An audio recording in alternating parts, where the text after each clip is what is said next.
Assalamualaikum warahmatullahi wabarakatuh. Halo teman-teman semua. Hari ini saya harus menyampaikan kabar buruk ke kalian menyusul pertandingan yang mempertemukan antara Bahrain dan Cina, di mana akhirnya Cina memperoleh kemenangan keduanya setelah sebelumnya berhasil menang gitu ya. Berhasil meraih kemenangan atas Indonesia dengan skor 2-1 di matchday keempat lalu. Kemenangan kedua Cina ini diperoleh di pertandingan matchday kelima setelah berhasil mengalahkan Bahrain dengan skor 1-0 di masa injury time. Pertandingannya berlangsung tadi malam. Dengan hasil tersebut, maka timnas Indonesia, ini kabar buruknya, harus terlempar ke dasar klasemen sementara grup C putaran ketiga kualifikasi Piala Dunia 2026 zona Asia, di mana di pertandingan yang lain yang mempertemukan antara Australia dan kemudian Arab Saudi, Australia versus Arab Saudi harus berakhir dengan skor kacamata alias 0-0. Timnas Australia gagal memanfaatkan status tuan rumah untuk meraih 3 poin. Meskipun begitu, Australia tetap berada di urutan kedua klasemen grup C dengan raihan 6 poin. Di sisi yang lain, posisi Arab Saudi juga tidak berbeda, tidak berubah. Arab Saudi berada di bawah Australia dengan raihan poin yang sama. Dengan dua hasil pertandingan ini, maka sekali lagi Indonesia terlempar dari peringkat kelima menuju peringkat keenam, alias menghuni dasar klasemen grup C, teman-teman. Namun tidak usah risau, karena itu masih klasemen sementara, bukan klasemen akhir. Peringkat itu masih akan terus berubah. Karena Indonesia kan masih belum bermain, baru nanti malam mau main gitu. Dari sisi peringkat, kita memang melihat Indonesia terlempar dari posisi kelima ke posisi 6 klasemen. Tapi hasil imbang antara Australia versus Arab Saudi serta kemenangan yang diraih Cina atas Bahrain, itu tetap akan membuat timnas kita, timnas Indonesia, bisa naik ke peringkat kedua. Sekali lagi, memang dengan hasil kemenangan yang diraih oleh Cina atas Bahrain, timnas kita terlempar ke dasar klasemen, tapi Indonesia masih memiliki peluang untuk naik ke peringkat kedua klasemen grup C setelah pertandingan lawan Jepang nanti malam. Oleh karena itu, ada satu syarat yang harus dipenuhi untuk mewujudkan skenario skuad Garuda bisa terbang dari peringkat 6 ke peringkat 2 pada matchday kelima grup C, teman-teman.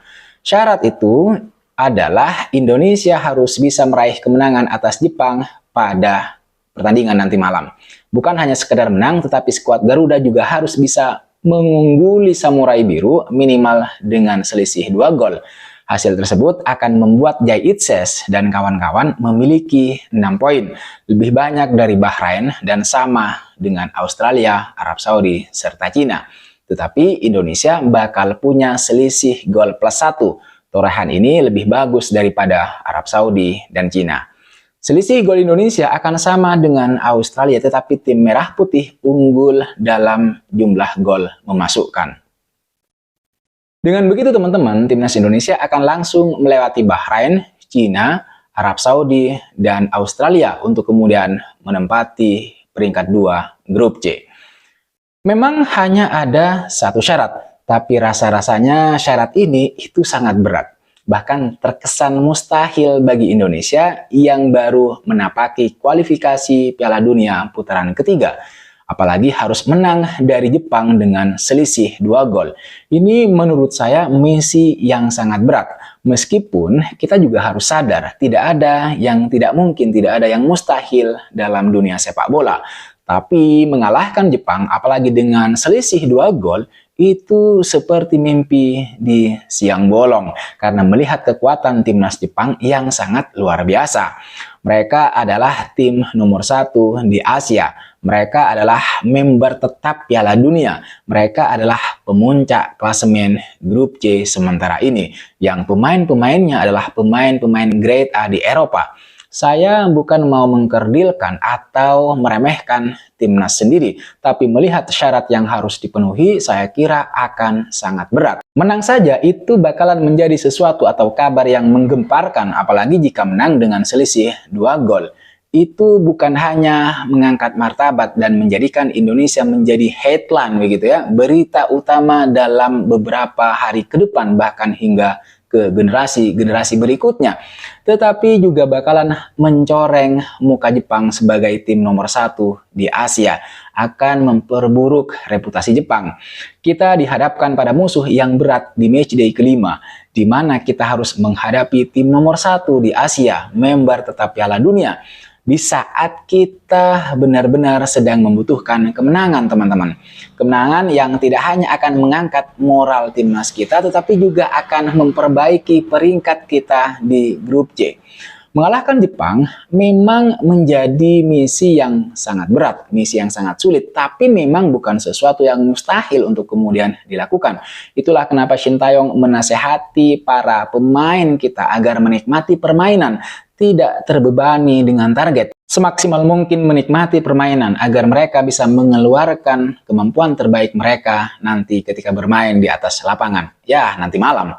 Jika kemampuan terbaik mereka sudah keluar, maka bukan tidak mungkin kalau nanti timnas Indonesia bisa menampilkan permainan yang seru dan bahkan berpotensi menjungkalkan Jepang. Di atas kertas, Jepang ya seperti yang sudah kita ketahui memiliki komposisi tim dengan kualitas di atas timnas Indonesia, jauh lebih baik dari timnas Indonesia. Apalagi mereka saat ini berada di puncak klasemen grup C, teman-teman. Kita harus sadar itu.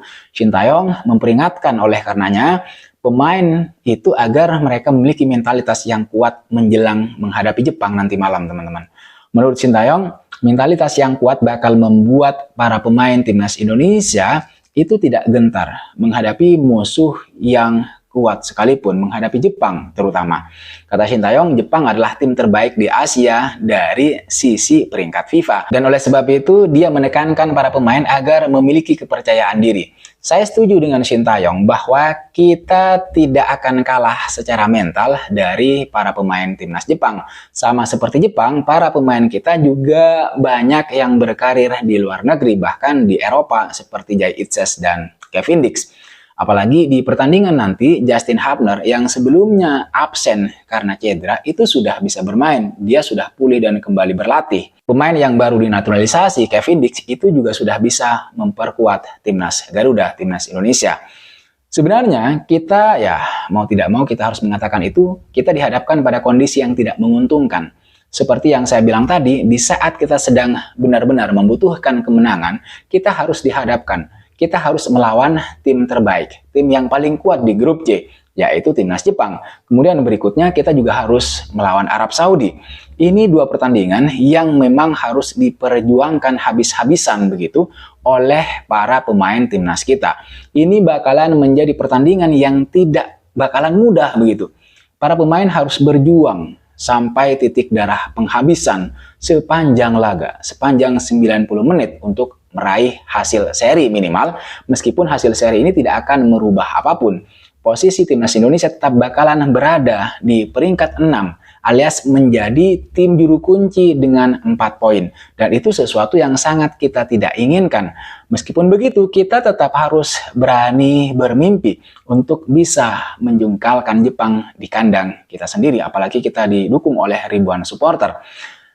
Karena apapun kondisinya, kita sedang membutuhkan kemenangan. Tidak ada tim kuat atau tim lemah di putaran ketiga. Setiap tim layak untuk memperebutkan tiket ke final Piala Dunia 2026, termasuk Indonesia yang secara peringkat FIFA adalah yang terendah di antara peserta lain di grup C. Oleh sebab itu, menurut saya teman-teman, selain usaha yang sudah dilakukan oleh para pemain di atas lapangan, yang bakal berjuang berdarah-darah, berjuang habis-habisan di atas lapangan nanti malam, kita juga harus terus berdoa dan yakin, saya yakin-yakinnya bahwa timnas Indonesia tetap bakalan bisa melaju ke babak berikutnya. Tidak apa-apa, tidak lolos langsung ke putaran final, yang penting bisa lolos ke babak berikutnya agar asa untuk lolos ke Piala Dunia 2026 itu tetap ada dan terbuka. Oke teman-teman, saya kira itu yang bisa saya bahas, yang bisa saya ketengahkan ke kalian semua. Ingat, nanti malam timnas kita akan melawan tim terbaik di Asia, yaitu Jepang. Jadi mari selain kita sorak-sorai menonton, kita juga harus terus berdoa agar timnas kita bisa meraih hasil positif. Diberi keajaiban agar timnas Indonesia tiba-tiba begitu meraih kemenangan atas Jepang, tentu saja dengan upaya-upaya yang sudah dilakukan sampai sejauh ini. Jadi bukan langsung tiba-tiba, tetapi kemenangan yang nanti bakal diraih oleh timnas Indonesia atas Jepang itu memang berasal dari usaha keras, dari perjuangan berdarah-darah di atas lapangan. Saya kira itu yang bisa saya sampaikan, yang bisa saya bahas. Terima kasih buat kalian yang sudah subscribe. Terima kasih buat kalian yang sudah memberikan kritik, saran, dan masukannya. Jangan lupa like, comment, dan subscribe. I'll see you on the next video.